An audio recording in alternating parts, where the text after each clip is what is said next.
나는 어떻게 붓다가 되는가 이 책에서 나온 한 대목인데 문수보살께서 청중들에게 번뇌조차도 법계의 본성을 다 가지고 있다. 이렇게 이제 문수보살께서 설명하신 대목이 나오는데 그렇다면 우리가 왜 번뇌망상을 없애야 되는지 그리고 우리 모두가 원래 부처님의 본성, 불성을 가지고 있다면은 왜 또 일부러 애써서 수행을 해야 되는지 그 질문에 대한 대목도 이 책에 나오는데 그것에 대해서 묻고 싶습니다. That Manjushri part. What a great question. 너무 좋은 질문입니다. So Manjushri, this is in a sutra that has only recently been translated, the Sutra on the Indivisibility of the Dharma Dhatu. 이거는 사실 좀 최근에 번역된 그 수트라 경전의 내용인데요. 법계의 편재성, 모든 곳에 스며들어 있는 법계라고 표현할 수 있겠네요. That raises a lot of questions. 네, 그건 사실 굉장히 많은 질문을 동반합니다. The questions that you ask. 네, 이런 지금 방금 전에 질문 주신 이런 것과 같죠. Afflictions already have the nature of the Dharmadhatu. They already empty of true existence. Therefore, they have this quality of lacking being really afflictions. So they have the nature of the Dharmadhatu. 우리가 어떤 번뇌가 법계의 어떤 nature, 성질을 가지고 있다라고 얘기하는 건 사실 번뇌 그 자체가 무언가 굳건한 것이 아니라 그것 자체가 비어 있는 것이기 때문에 그렇습니다. This is exactly what worries the monks who hear this teaching. They walk out. 사실 이 가르침을 들은 스님들은 그것을 참을 수가 없어서 듣자마자 걸어 나갔다고 합니다. They say, you're telling us that we don't need to eliminate afflictions, but our whole life is taking vows and practicing so that we avoid afflictions. I cannot hear this teaching, and they leave.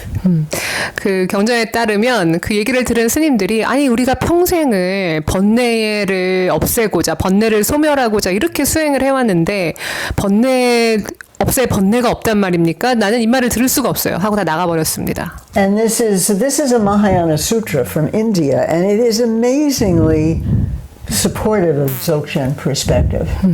이것은 사실 대승불교의 인도에서 온 대승불교의 경전입니다. 그리고 이것은 굉장히 많이 또 족첸의 가르침과 맞닿아 있습니다. And it easily leads to nihilism. Why should, if I already have Buddha nature, why should I practice? 이것은 허무주의를 좀 일으킬 가능성이 있어요. 아니 내가 이미 붓다의 본성을 갖고 있으면 내가 왜 수련을 해야 되죠? 수행을 해야 되죠? So this is regarded as a very subtle teaching that most of the students, in fact, don't understand, and Manjushri has to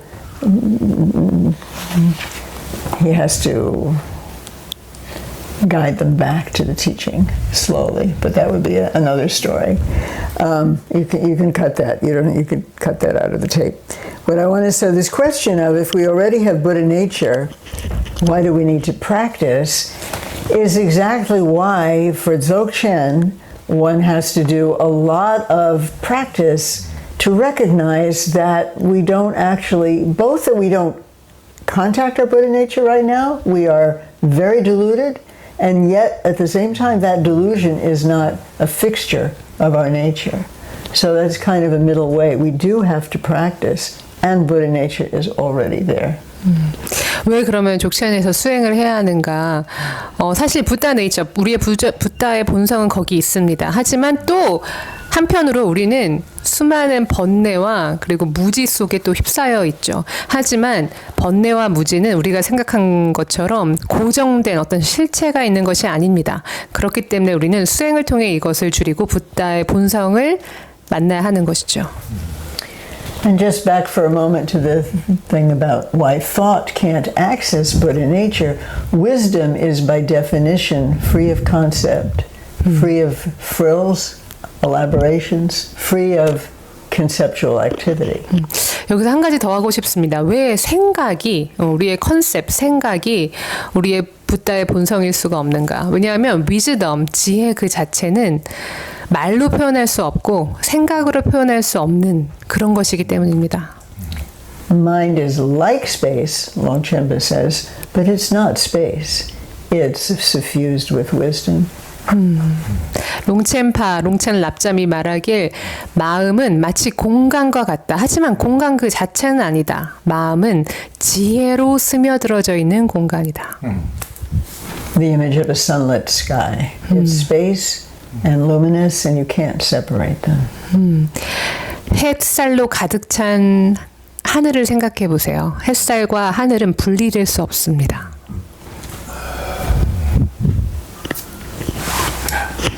That's good. It's good. Sounds good. 예. 우리 한국에서도 불교에서는 이제 불법성 삼보를 그러니까 부처님의 가르침, 부처님과 이제 부처님의 가르침과 스님들을 똑같이 존중하는 전통이 있긴 한데 티베트 불교는 특히 이렇게 스승에 대한 존경심 이게 이제 부처님이나 구루림포체 못지않게 똑같이 스승님을 그렇게 생각하고 존경해야 된다는 이걸 특히 강조하는데요.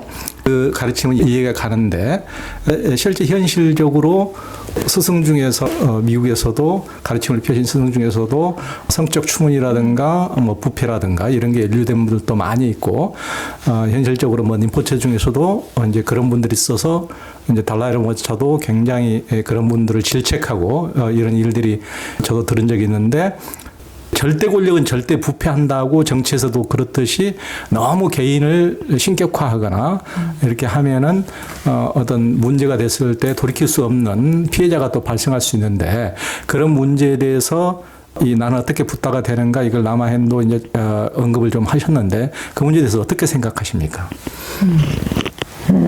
So this is a tough one. 어려운 질문이에요, 정말. It's a little bit like what we were just talking about. Buddha nature is there, but you have to do a lot of practice to really clear your way to it, and that practice includes good ethics. 우리가 방금 얘기한 대로 붓다의 본성은 거기에 있습니다. 여기 있어요. 근데 사실은 그거에 다가가기 위해서는 우리가 가는 길을 깨끗이 할 필요가 있고 거기에서 가장 중요한 건 바로 도덕입니다. And it's a big problem, obviously, for the Buddhist traditions that there has been so much recent misconduct.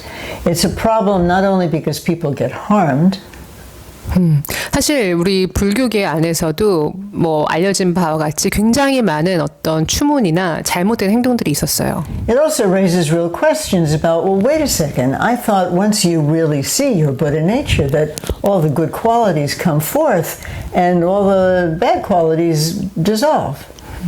근데 그 문제 자체, 그 추문 자체의 문제뿐만이 아니라 사실 여기서 이런 질문을 던지게 됩니다. 아니, 불교 수행을 하면 어떤 그런 나쁜 것들은 다 사라지고 좋은 것들이 길러진다고 했는데 어떻게 된 일이야? So maybe one way to think about that is that once we start to practice, even practice of impermanence, we realize that there are many nuances. You can understand to a degree, but there's still some failure of understanding. Maybe you understand impermanence most of the time, but when your house suddenly bursts into flames, it's a shock, right? Because the understanding wasn't so all-pervasive. 우리 이렇게 한번 생각해 볼 수 있을 것 같아요. 우리가 예를 들어 아까 얘기했던 첫 번째 수행인 무상에 대한 수행을 한다고 합시다. 그러면 우리는 대부분 뭐 그것에 대해서 이해하고 있다고 해도 실제적으로 봤을 때 모든 경우에 그것들이 다 적용되지 않을 수 있어요. 예를 들어 갑자기 집이 불에 타는 걸 본다면 굉장히 충격을 받겠죠. 그러니까 사람마다 또 경우에 따라 그것에 대한 이해 정도가 다 때때로 달라질 수 있습니다. It certainly seems that there are people who are gifted spiritually in some way, teachers, certain teachers. 사실 어떤 스승님들을 보면 선생님들을 보면 정말로 어떤 영적으로 뭔가 재능이 있는 영적으로 좀 뭔가 좀 우월한 그런 사람이 있는 것처럼 느껴질 때가 있습니다. But however much they are skilled, there is something that is still allowing harmful behavior.